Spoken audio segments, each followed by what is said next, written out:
abbandonate. C'era una volta la destra, c'era una volta la sinistra, già c'era, sì, perché tanto distanti allora, tanto vicini adesso. Eccoli assieme oggi ad Agrigento Italo Bocchino, vicepresidente nazionale dei Filiani, e il deputato nazionale del PD Angelo Capodicasa per appoggiare con MPA e API la candidatura a sindaco di Mariella Lobello.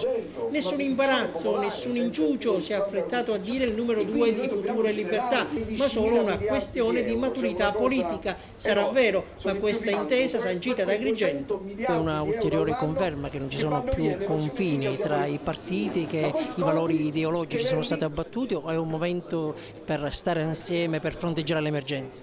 I confini tra i partiti devono esserci, ma devono essere confini programmatici. Noi abbiamo trovato ad Agrigento una convergenza programmatica nell'interesse dei cittadini e una convergenza sul candidato sindaco sempre nell'interesse dei cittadini. Quindi è un percorso che è spinto da un sano civismo delle forze politiche che decidono di fare un passo indietro rispetto alle appartenenze per far fare un passo in avanti alla città. Cosa si sente di dire agli uomini e alle donne di Agrigento del FLI per votare una donna della CGIL? Ma gli elettori di Futuro e Libertà sanno bene che questo partito è nato per essere coraggioso e riformista, quindi un partito coraggioso e riformista sa bene che deve superare gli steccati per pensare al buon governo della città prima che alle appartenenze.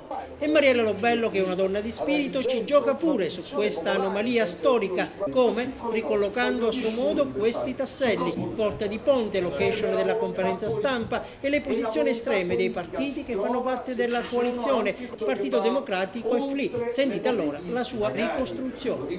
Questo posto per la verità mi ha proprio quasi suggerito questa idea dell'apertura, del ponte, e poi la porta che apre ed il ponte che collega. Credo che significhi davvero questo, insomma, questa apertura della città a candidarsi a governarla, e dall'altro il ponte che collega i partiti che mi sostengono.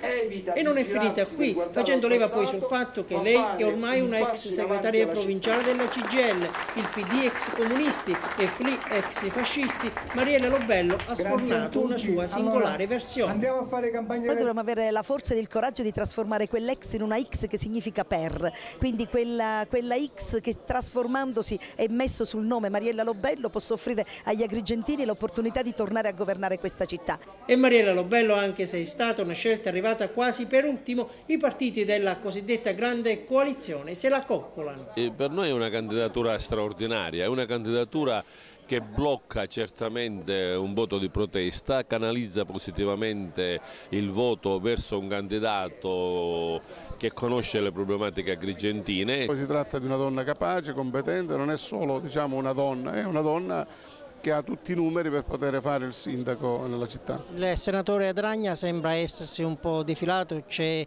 chi parla che stia seguendo Luparello e quindi Zambuto.